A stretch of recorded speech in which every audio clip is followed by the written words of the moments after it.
Hi everybody, welcome back to Dockside DIY. So today is kind of going to be a fun little video. I'm doing something that I've never done before. Um, so that is, I went to my local, one of the local small airports, and I bought 10 gallons of aviation fuel. Um, it is 100 low lead, and from what I just did a quick Google search, and it, it seems that when they say low lead, maybe it's low lead for aviation fuel, but somebody commented that low lead in aviation fuel is still like 4 times as much lead as we had in our cars back in the day. So yeah, but I had a comment on my last video since I was asking for suggestions on things I should do. And one of the comments was run some aviation fuel through the engine. And he kind of gave me a little breakdown, like he run it for 5 minutes and then come back an hour later, run it for another 5-10 minutes, and kind of keep doing that. So I'm going to follow his procedure and see if it makes a difference. All right, so let's go and drain this old gas.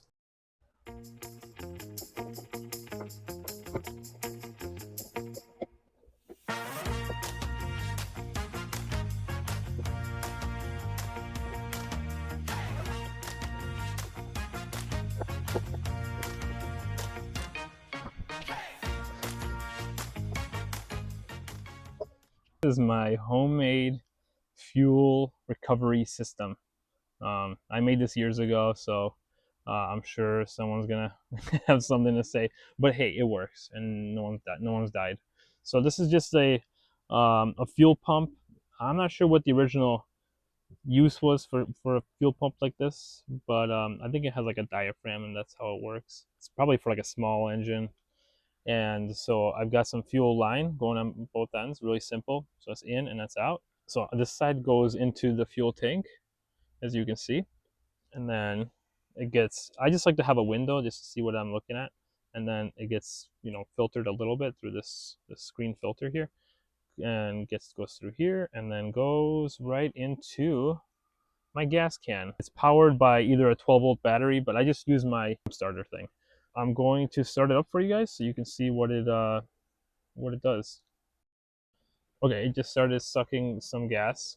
It quiets down quite a bit when it's got gas going in. You can see the gas is coming out of the tank. And then in here, it's an empty gas jug. I can probably use this gas for like lawnmowers and stuff.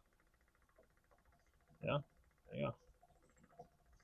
And the only thing is, you can't just leave this here, otherwise it could overflow. So I'll just be waiting around. There's only 10 gallons in here, so I'll get that pumped out. Okay, I'm gonna pour in 10 gallons worth of aviation fuel. I know it says 2-cycle, but it's no longer 2-cycle. I just needed a gas can.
it for an hour, and we'll do another maybe 5-6 minutes of aviation fuel, and then let it sit for another hour, and we'll just keep doing that. I got yelled at a little bit on my last video because I didn't show any of the gauges. I mean, I was looking back and forth at them, and things were looking fine. So I'm gonna start the engine and let it run for 5 minutes here so it can soak in some more of this aviation fuel, and I'll let you guys watch the gauges and listen to the engine.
so some closing statements here on this video. So just to recap, I used 100 low lead. I took all the old fuel out, put 100 low lead aviation fuel in, and now what I've been doing is I've been running it so every hour. So yesterday probably maybe like I don't know 5, 6 times. Every hour I would run it for about 4 or 5 minutes, and then turn it off, and then every hour do the same thing. And then today I probably did it another 4 or 5 times, and I mean I've noticed a huge difference. So right now she's idling. This is 100% idle.